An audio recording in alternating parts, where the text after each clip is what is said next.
All right, I'm on the phone with Sarah Gombar, the head women's lacrosse coach for Maine Maritime Academy, as we do every week for the Maine Maritime Academy Women's Lacrosse Coaches Show. It's a mouthful. And Sarah, a tough weekend down in New York, losing both games and getting shut out in the second game. But tell us about the trip, because I know you hinted as some special things were going to happen last weekend that you wouldn't even tell us. So if you would, tell us a little bit about the weekend and the side activities as well.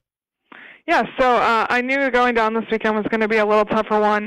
Number one, to start off our schedule, we kind of picked four really, really good non-conference opponents, and I kind of did that for a reason. I wanted to start off our season intense and high, and I knew it was going to be challenging for us, and that it was. But overall, it's setting a good pace for what we're about to come into when we come into conference play this week. On top of just the teams itself, it's tough to go back-to-back from, up here in Castine all the way down to Boston, well, pretty much Cape Cod last weekend, and travel all the way back, and then this weekend, get on the bus, head all the way down to New York and back. So it's two really far trips, especially to do back-to-back weekends with a short bench. It's hard playing double games in a weekend and, trying to recover from that. And this weekend, we had some other things. We were short some girls for some different reasons. We had an injury, some stuff like that. So we ended up playing Sunday's game a man down for a portion of the game, which made it a little bit more difficult. But overall, I'm glad we got some of those things out of the way in the non-conference season. To me, that's what it is.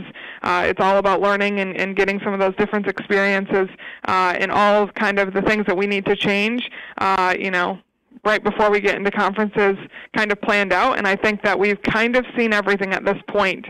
We've seen some different things with teams running different defenses and offenses compared to what I think they'll run in conference.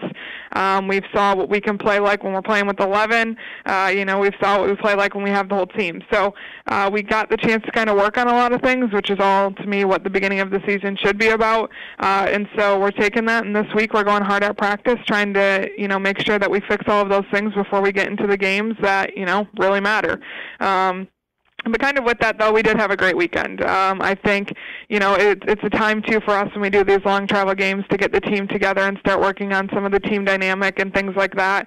We had the opportunity to do that this weekend. And so I always try to, like I said, do something fun if we're going to a city. We have a lot of students that, don't get the chance to travel. We had a ton that have never even been in New York City before. So after our game on Saturday, we took the train into the city, and I surprised the girls, and we did the Top of the Rock. So we went to the top of Rockefeller Center and overlooked the city. Yeah, it was pretty awesome, and the timing was perfect, so we got to see the sunset up there and then stay up there while it was kind of nightlife and see New York City at night from the top. So it was pretty fun. It was great. The girls had a good time. They even got to be part of a marriage proposal, which was fun for them, I think. So it was a good time, and the girls really got to kind of see New York City and explore it. We walked the city a little bit when we were coming to and from Grand Central. So had the opportunity to kind of show them, for the girls that have never been in New York City before, they got to see it from, the skyline, which was pretty cool. But it was a lot of fun. I think the girls had a blast, and then, we got back to the hotel, went to bed, woke up Sunday morning, played another tough team. Going into the game, I could tell the girls were just tired. It's been a long couple weeks of traveling, and school-wise, they've been running pretty hard academically as well. And so, when we started that game, I started to see that they were tired, and I was interested to see how we would play under that retrospect. And then when we ended up going a man down, trying to see kind of what they were like with their backs against the wall. And I think that, we found out really quickly it's not a spot that a lot of people are comfortable in. And so we really spent this week now talking about, when your back's against the wall, it doesn't mean that, you can just kind of fold the cards. You have to keep playing with whatever you have in your hand. And so we've been working a lot at it, and I think that it puts us in a good spot for, I would have rather had that happen this past Sunday than 2 weeks from now when we're in the bulk of our season in a conference game that, really has an impact on our postseason. So it was good to kind of get those jitters and some of those things out, and now we just have to go to work and practice and make sure we fix them. It's a life lesson, too. It's not just on the lacrosse field. It's how you react when adversity stares you in the face for the rest of your life. Yeah, I mean, I sat down with the girls and we had a long talk, and they've heard it from me a couple of times, and it's one of the big things that I say is, when you play cards, sometimes in your hand you get a bunch of 2s and 3s. You have 2 choices. You learn how to play with 2s and 3s for a while, knowing eventually the cards have to change, or you fold. And, when we got to Sunday, I think that we didn't play our hand as smart as we could have. I don't think we necessarily folded. I think maybe in parts of the game we did, but I think overall it was just we didn't play smartly with those kind of terrible cards. And so it's really teaching them how to do that. And, like you said, that kind of pertains to all of life. Things won't go your way all the time, but you got to learn how to persevere and kind of come through and know eventually, the bounces will go your way. You'll stop hitting the post, things like that, but that's part of life, sports, and games. So it's something that, we have to work through. And like I said, I would have rather hit that adversity kind of right now than, 2 weeks from now in the middle of our season. So remind me not to play poker with you. All right, so tell us, you've got a game at home this Saturday, 3:30 Yep. against Green Mountain. What do you know about Green Mountain this year? Yeah, I've had the opportunity to watch them a little bit this year. I think it's a team that our first ever win last year as a program was against Green Mountain, and so we're coming out this weekend. I'm expecting a lot from the team. We've had a lot of conversations about that this week. I think it's going to be a good game. I think Green Mountain has gotten better, no doubt. It's not a team to overlook by any means, but I told the girls, we need to start the season with this big win at home. Like, it's got to be a big win, too.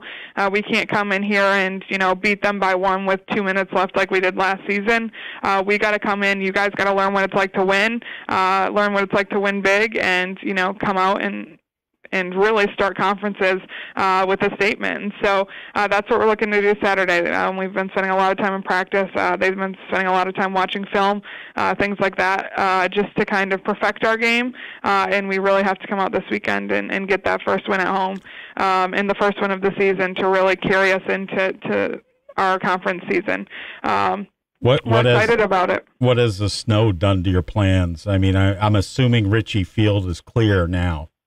Not yet. It's still got a little bit on it. We're expecting it to be clear by the end of today, so hopefully that will get us out there for practice tonight. But overall, we've just been adapting.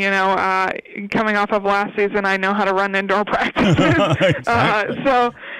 So we've been just doing that and kind of doing our best. But hopefully we'll have the field cleared today so we can get back out there and get things ready for this weekend. But isn't that Maine? I mean, you got 1 week where everybody's getting sunburned, and now you've got everybody that needs the Under Armour and to go out there and help shovel. Yeah, exactly. You know what? It's what I expected. I've been saying from day one that I've been nervous about, April for us because you never really know what's going to happen. But overall, I think normally I'm really upset about the snow. This week I'm not as upset because that snow day was much needed for our team, I think. I think the girls needed that day, especially coming off of 2 long road trips. It was good for them to just have some time to catch up on schoolwork, catch up on sleeps and things like that. And I think that's really going to help us going into this week of having that Monday off for the girls. They had Monday off practice-wise, too. It was our off day, so they really got a chance to rest and recuperate their bodies, their minds, kind of all of it. So that was big for us. Any Easter plans with the team? Yeah, so obviously because we're home this weekend, that's great, and so some of the girls will be traveling back home with their families, which we would love to see. But for those that we have that are far away, and we have quite a few of those girls on the team, we'll actually be doing an Easter brunch together on Sunday. So for the girls that are staying, get to have Easter with me. So it'll be great, and we'll have a couple of recruits in town, so they'll be here too, and the girls will get to hang out with them. But yeah, we'll just kind of be doing something as a team for the girls that aren't going home. I think there's even a couple of girls that are going to go home with somebody else on our team and have Easter with their family. So yeah, overall we'll be doing some stuff. So. You're coloring eggs as well? Yeah, we're gonna have some fun with that. Excellent. All right, Sarah, good luck this week. We look forward to talking to you and hopefully talking about the domination of the MMA program over Green Mountain next week, as it'll be hopefully 2 wins in a row. I hope so. Okay, have a good week. Happy Easter. Thanks, you too.